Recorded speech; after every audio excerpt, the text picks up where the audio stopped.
14 నెలల ప్రభుత్వ కూటమి పరిపాలనతో పాటు అభివృద్ధి సంక్షేమం ఎలా ఉంది? మీరు గమనించిన విషయాల్లో ఏవి ఫాస్ట్‌గా వెళ్తున్నాయి? ఏవి స్లోగా వెళ్తున్నాయి? అభివృద్ధి పరంగా చూసుకుంటే కూటమి ప్రభుత్వం గానీ, అందరూ గానీ చాలా బాగా చేస్తున్నారు.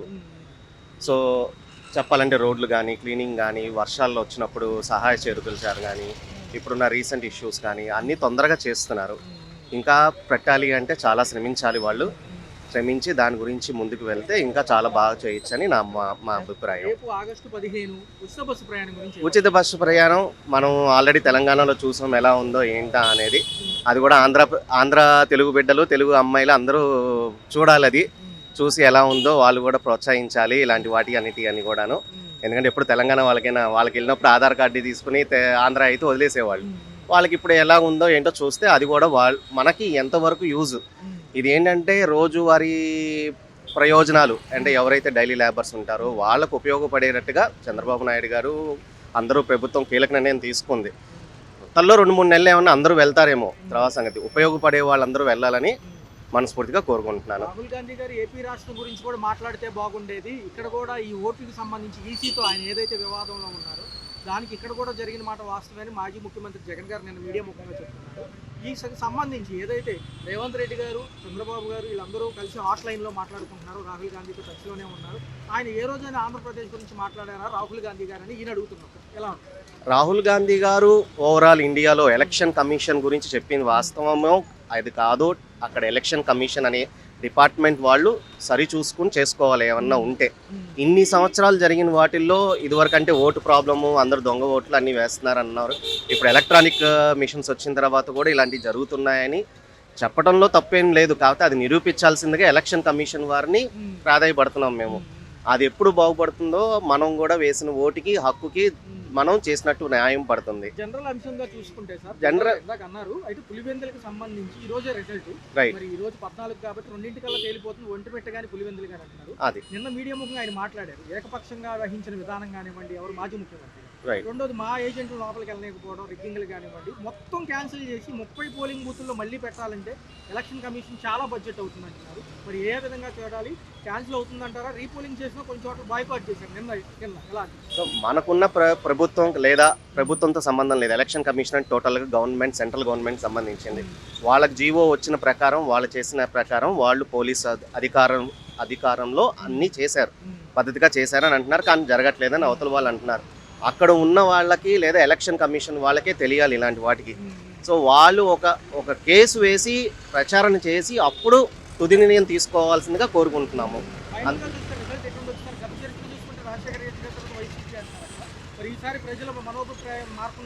అంటే ప్రజల యొక్క అక్కడ జరిగిన పులివెందల్లో కానీ అక్కడ జరిగిన ప్రజలు చూసి ఉంటారు కూటమి ప్రభుత్వం వచ్చిన తర్వాత ఎలా జరిగినాయి ఏంటి.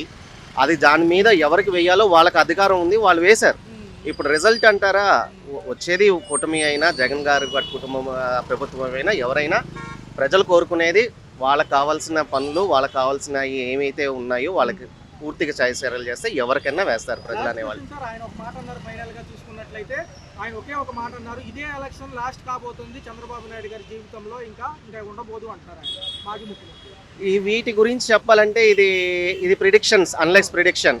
ఎవరైనా రావచ్చు, అది ప్రజల చేతుల్లోనే ఉంది, కాదనట్లేదు. కాకపోతే ఎవరైతే బాగా చేస్తారో, ప్రజలకి మెప్పున పొందుతారో, ఎవరైతే సమస్యలు తీర్చుతూ ఉంటారో వాళ్ళకి తప్పకుండా జరుగుతూ ఉంటాయని నా అభిప్రాయం అండి. అన్నయ్య గారు చూస్తే ఆగస్టు 15 మహిళలకు ఉచిత బస్సు ప్రయాణం ఎలా అనిపిస్తుంది? సంక్షేమాలు కూడా ఏమైనా అందుతున్నాయి? అందకపోతే మళ్ళీ రాసుకోవచ్చు. అందుతున్నాయి. 2-3 పిల్లలైనా 7 పిల్లలైనా సంక్షేమ పథకాలు వేసాడు. లో బడ్జెట్లో అయినా ఆర్థికంగా వెనకబడినా కానీ 4,000 పెన్షన్ ఫస్ట్ తారీఖు ఇస్తున్నాడు. అంతా బాగానే ఉంది. వర్షాలు కూడా ఎక్కువ ఉండటంతో ఎన్డీఆర్ఎఫ్ బలగాలు కూడా రంగంలో ఉన్నాయి అంటున్నారు. ఏదైనా విపత్తు వచ్చినా ఆదుకుంటామంటున్నారు. గత సంవత్సరం క్రితం జరిగిన విపత్తు మళ్ళీ రిపీట్ అవుతుంది. లేదు, రిపీట్ అవ్వలేదుగా. మరి నేను అంతా 2 రోజుల నుంచి వర్షం పడుతుంది. మునేరు కూడా ఏం తెగలేదు, బాగానే చేశాడు. తదుపరి ఎలా ఉండబోతుంది? అమరావతి కూడా వేగవంతం అవుతుంది పనులు. మరి చంద్రబాబు నాయుడు గారి హయాంలో ఎలా ఉండబోతుంది? పర్లేదు, బాగానే ఉంది. జగన్ గారు కూడా పథకాలు ఇచ్చారు, అయితే ఏమంటే డెవలప్మెంట్ లేదు. ఈ డెవలప్మెంట్ పథకాలు రెండు. ఈ రోజు పులివెందుల కౌంటింగ్ ఉంది, ఎలా ఉండబోతుంది? కూటమి వస్తుందా? కూటమి ఎలా అంటున్నారు అంటే జగన్ గారు రాదంటున్నారు. జగన్ గారు రాదంటున్నారు. పులివెందులో 2 గ్యారంటీ, పులివెందులను గొంటెమెట్ట 2 కూడా జడ్పీటీసీ కూటమి. బాగుంది సార్. సంక్షేమ పథకాల వైపు కానివ్వండి, 14 నెలల కూటమి ప్రభుత్వంలో ఏమేమి బాగున్నాయి, ఏమేమి స్లోగా ఉన్నాయి? గత ప్రభుత్వానికి ఈ ప్రభుత్వంలో పథకాలు ఏ బాగా ఫాస్ట్ కానీ గత ప్రభుత్వం అన్నీ కూడా పథకాలు అప్పట్లో అందినాయి కానివ్వండి. ఇప్పుడు ఏంటంటే రోడ్లు కానీ ఇవన్నీ కూడా ఇప్పుడు కొద్దిగా మెరుగ్గా పనులు జరుగుతున్నాయి. అప్పుడు ఏంటంటే జనాలకు డబ్బులు వచ్చాయి బాగా. ఇప్పుడు జనాలకు డబ్బులు తగ్గినాయి. కాకపోతే పథకాలు పెట్టారు, వచ్చేవి వస్తున్నాయి. కాకపోతే కొద్దిగా అభివృద్ధి అనేది మన బుడమేర వచ్చింది, టప్పని ఆదుకున్నారు. ఇప్పుడు ఇవి జరుగుతున్నాయి, టప్పని మళ్ళీ గౌక్కుని పట్టుకుని చేస్తున్నారు. అప్పుడు ఏంటంటే పథకాల కంటే ముందు డబ్బులు ముందు వచ్చాయి అందరికీ.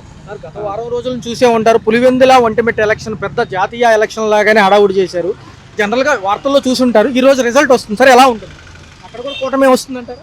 ఎందుకంటే అధికారం అదే ఉంది కాబట్టి కంపల్సరీ అధికారం ఎవరు ఉంటే వాళ్ళే. అప్పుడు అక్కడ జగన్ ఉండేవాడు, జగన్ వచ్చింది. ఇప్పుడు అధికారం వీళ్ళదే రావచ్చు ఎక్కువ. ఎలా ఉంది సార్ రాష్ట్ర భవిష్యత్తు? 4 ఏళ్ళు ఉంది, 20 లక్షల ఉద్యోగ కల్పన అంటున్నారు. ఒక పక్క ఏమో రాహుల్ గాంధీ గారి వ్యాఖ్యలు చూశారు, ఈసీతోనే పెట్టుకున్నారు ఆయన. నా దగ్గర ప్రూఫ్ ఉంది, ఈవీఎం ట్యాంపరింగ్లకి, దొంగ ఓట్లకి అంటున్నారు. నిజమేనా? అదైతే మాత్రం చెప్పలేమండి. ఎందుకంటే 11 రావడం జగన్ గారికి అది మాకు అది నమ్మశక్యంగా లేదు. కనీసం ప్రతిపక్ష హోదా రావాలి. అది రాకోకుండానే ఇన్ని గెలిచేశారంటే అది నమ్మశక్యం. ఎప్పుడు మా చిన్నప్పటి నుంచి ఇప్పటి వరకు మేము చూస్తున్నాం కానీ అంత ఇదిగా మాకు అనిపించలేదు. ఇలా అయితే రేపు ఓటేసారో కూడా తెలియదు అంటున్నారు జనం కూడా చాలా మంది. మరి ఏమంటారు సార్, కొంచెం బ్యాలెట్ ఓటింగ్కి వెళ్తే బాగుంటుందా పాత విధానం? ఏమంటే పాత విధానం బాగానే ఉంది. మళ్ళీ జస్ట్ ఇప్పుడు ఓట్లు వేస్తున్నాం, అవి కూడా బాగానే ఉన్నాయి. మమ్మల్ని ఇక్కడ వరకు ఆంధ్రాలో ఎవరో మీరు ఓటు వేయొద్దు మేము వేసుకుంటాం అనే మాట ఎక్కడ రాలా. ఒక పులివెందుల్లోనే మనం చూస్తున్నాం. ఎక్కడన్నా చూడండి, ఇక్కడ మేము గుద్దుకుంటాం అని అసెంబ్లీ రౌడీ సినిమాలో లాగా మనకు చూపించట్లా. అక్కడ ఏంటంటే వాళ్ళ టీవీ ఉంది, వీళ్ళ టీవీ ఉంది, ఎవరు నమ్మాలో అర్థం అవట్లా. పులివెందులు చూసే ఉంటారు, పోలీసుల హయాంలో రిగ్గింగ్ ఏంటి సార్? మామూలు వీడియోలు కూడా చూసారు. అవన్నీ అంటే ఫేక్ వీడియోలు వస్తాయి, మామూలు వీడియోలు వస్తాయి, ఎవరిని చూడాలి. అప్పుడు మన ఆంధ్రాలో మనం ఓటేస్తున్నాం, మమ్మల్ని ఎవడో ఇంతవరకు ఓటు వచ్చిన కాడి నుంచి నువ్వు వేయొద్దు అన్నవాడు లేడు. ఇంకా ఎత్తుకొచ్చి ఓటేరా బాబు అన్నవాడే తప్ప. ఇది నమ్మాలంటే మన కళ్ళతో చూడలేదు, ఫోన్లో రకరకాలు జరిగింది జరగలేదు ఉంటుంది, జరగలేదు జరిగింది ఉంటుంది. పర్యవేక్షణ కూడా లోపభూయిష్టంగా ఉందంటున్నారు అక్కడ మనం చూడలేదు కాబట్టి దాని గురించి మనం వార్తల్లో చూపించిన విషయాలు వార్తల్లో చూసినా మనం చూడలేదు కాబట్టి దాని గురించి మనం ఏం చెప్పలేం. ఎలా ఉంటుంది సార్ ఫైనల్ రిజల్ట్? అయితే వాళ్ళ గ్రౌండ్ రియాలిటీ అయితే అదే అంటున్నారు.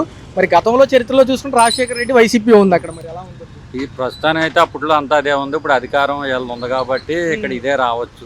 రాహుల్ గాంధీ గారికి సంబంధించి హాట్ లైన్ లో మాట్లాడుతున్నారు చంద్రబాబు గారితో, ఎవరైతే రేవంత్ రెడ్డి గారి సమన్వయంతో.